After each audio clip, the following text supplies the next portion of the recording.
Bismillahirrahmanirrahim.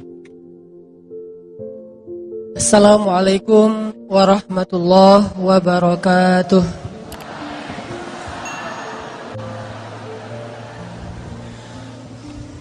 Alhamdulillahirabbil alamin.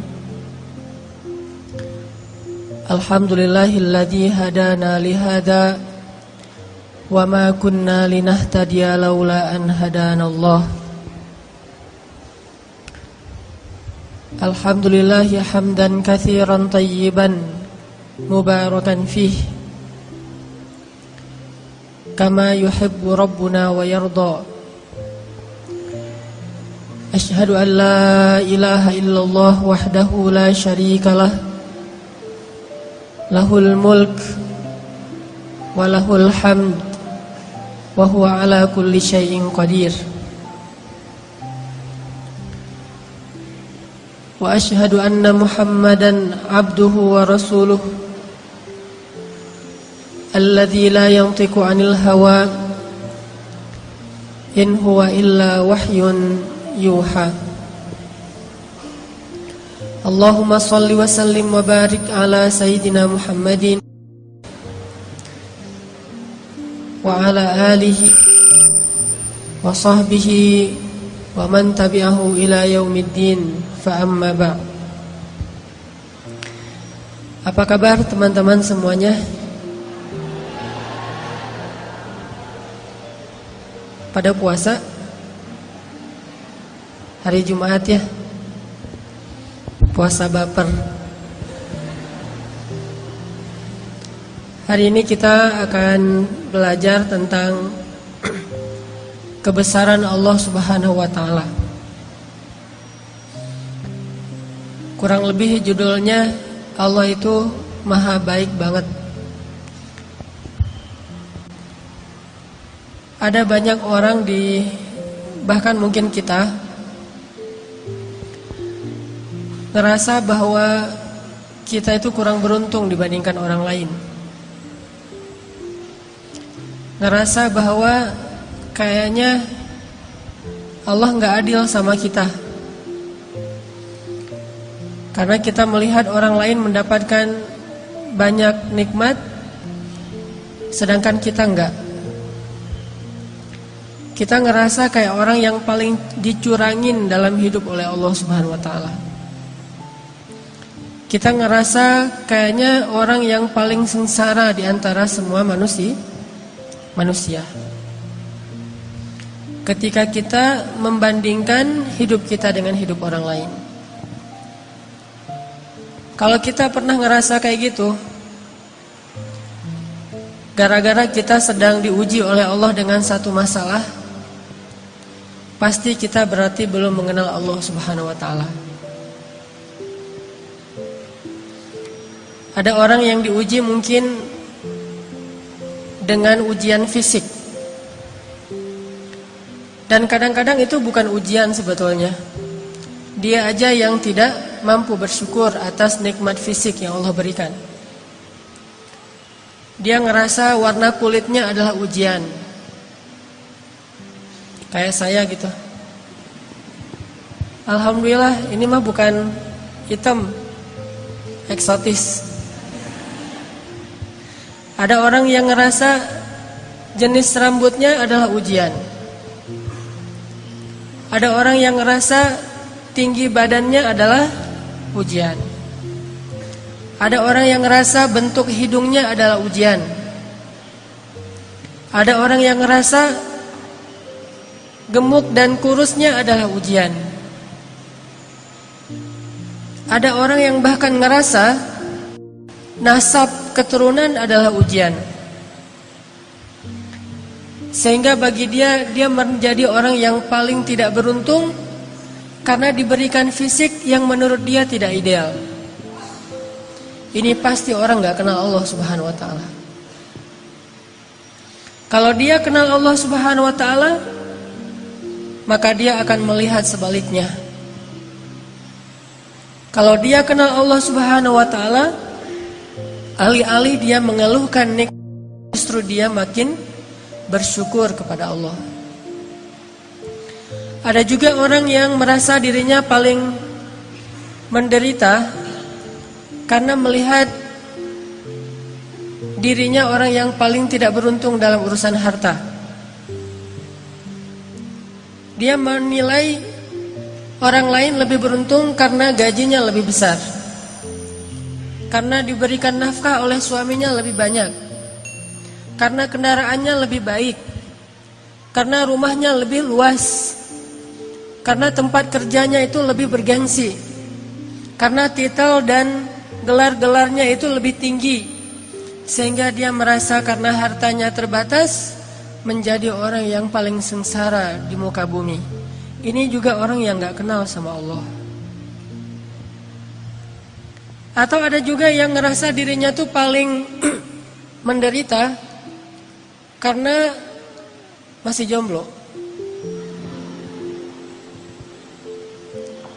Dia cemburu kepada temannya yang nikah, bahkan dia cemburu kepada temannya yang baru putus. Lo masih mending ngerasain gimana putus, dah gua jadi juga nggak pernah katanya. Jadian juga nggak pernah, apalagi putus.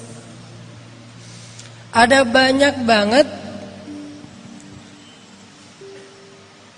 hal yang dikeluhkan oleh manusia untuk dia ngerasa pantas menyebut dirinya itu sebagai orang yang paling sengsara. Ada banyak hal yang dianggap oleh manusia itu pantas dikeluhin kepada Allah Subhanahu wa taala karena memang dia ngerasa dicurangin oleh Allah Subhanahu wa taala. Dan hari ini kita pengen belajar bagaimana merubah keluhan-keluhan, yaitu Abu Ubaidah bin Jarrah, kekuasaan sebagai gubernur di Syam, Suriah. Sehingga suatu hari ketika dia sedang memantau keadaan rakyatnya, lagi belusukan, keliling-keliling gitu, Abu Ubaidah pernah melewati suatu hutan yang tidak ada penduduk tinggal di sana. Tiba-tiba Abu Ubaidah bin Jarrah menemukan sebuah gubuk kecil di tengah hutan. Ini lagi lewat nih bersama pasukannya, kayak lagi ada ekspansi gitu. Tiba-tiba ngelihat tiba-tiba Abu Ubaidah melihat sebuah gubuk di tengah hutan. Terus karena penasaran, Abu Ubaidah pun mendekat ke gubuk itu.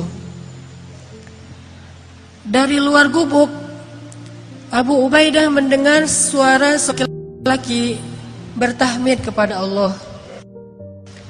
Dari luar kedengaran ada seorang laki-laki bertahmid kepada Allah. Dia berucap, Alhamdulillah, Alhamdulillah, Alhamdulillah, Alhamdulillah, Alhamdulillah, Alhamdulillah. Terus dia bertahmid, memuji-muji Allah Subhanahu wa taala. Sehingga akhirnya Abu Ubaidah menjadi kepo. Mulailah Abu Ubaidah stalking, ngepoin, ini siapa nih yang punya akun? Kok postingannya itu positif terus gitu? Postingannya itu memuji-muji Allah, Allah maha baik, Allah baik banget, Allah luar biasa, Allah keren, Allah apa, terus memuji-muji Allah Subhanahu wa taala. Terus begitu. Sampai akhirnya Abu Ubaidah penasaran. Maka Abu Ubaidah pun memberi salam, minta izin supaya dibolehkan masuk ke dalam rumah. Assalamualaikum. Waalaikumsalam. Boleh saya masuk? Adkhul, kata Abu Ubaidah. Silakan, silakan. Akhirnya Abu Ubaidah pun masuk ke dalam rumah itu. Sementara prajurit-prajuritnya menunggu di luar. Ketika Abu Ubaidah masuk ke dalam rumah, Abu Ubaidah merasa heran karena dia melihat di dalam rumah itu hanya ada seorang kakek-kakek yang terbaring di atas tanah nggak punya kasur, bahkan nggak punya tikar, nggak punya bantal, benar-benar terbaring di atas tanah, dan rumahnya kosong, tidak ada perabotan apapun. Nggak ada tempat tidur, nggak ada lemari, nggak ada dapur, ya satu ruangan gubuk itu aja. Dan dia melihat seorang kakek-kakek terbaring sedang memuji-muji Allah Subhanahu wa taala. Ketika Abu Ubaidah mendekat kepada kakek ini, ternyata Abu Ubaidah baru ngeh kakek ini adalah seorang tunanetra, tidak bisa melihat. Lalu dia melihat kaki kakek ini dalam keadaan lumpuh, tidak bergerak. Usianya sudah sangat tua, matanya buta, tubuhnya lumpuh. Yang bergerak dari tubuhnya cuma bibir saja sambil berucap Alhamdulillah, Alhamdulillah, Alhamdulillah.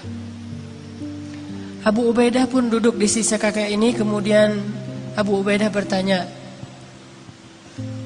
Ya Abdullah, ya Syekh, kek, dengan siapa kakek tinggal di sini? Kakek itu menjawab, saya tinggal di sini dengan anak saya. Tadinya saya punya keluarga besar.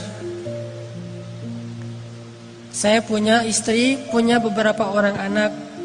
Tapi istri saya sudah meninggal, anak-anak saya sudah meninggal, cuma tinggal satu orang. Terus kakek kenapa tidur di sini? Kata kakek itu, saya lumpuh dan saya tidak bisa melihat. Tapi Allah maha baik, kata kakek ini. Abu Ubaidah makin penasaran.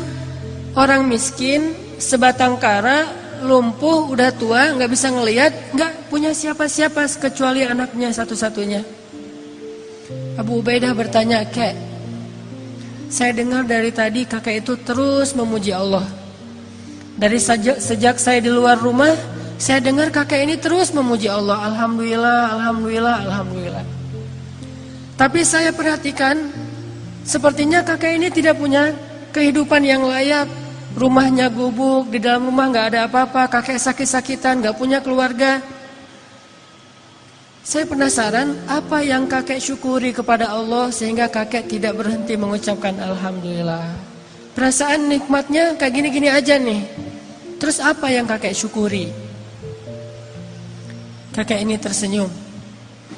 Kemudian kakek ini mengatakan, wahai Tuhan, ada dua nikmat yang diberikan Allah kepada saya, dan itu lebih saya cintai daripada dunia dan seisinya. Yang nikmat ini tidak diberikan kecuali kepada orang-orang yang Allah cintai saja. Ada dua nikmat yang diberikan Allah kepada saya, yang nikmat ini khusus hanya diberikan oleh Allah kepada hamba-hamba yang Allah cintai. Dan dua nikmat ini lebih saya sukai daripada dunia dan seisinya. Lebih saya sukai daripada keluarga, lebih saya sukai daripada harta, lebih saya sukai daripada jabatan, lebih saya sukai daripada kesehatan fisik. Karena dua nikmat ini hanya Allah berikan kepada orang yang Allah cintai.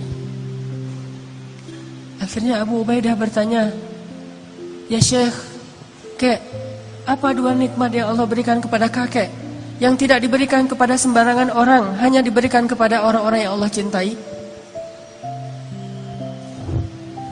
Kakek ini menjawab, dua nikmat itu adalah qalban syakiran wa lisanan dzakiran.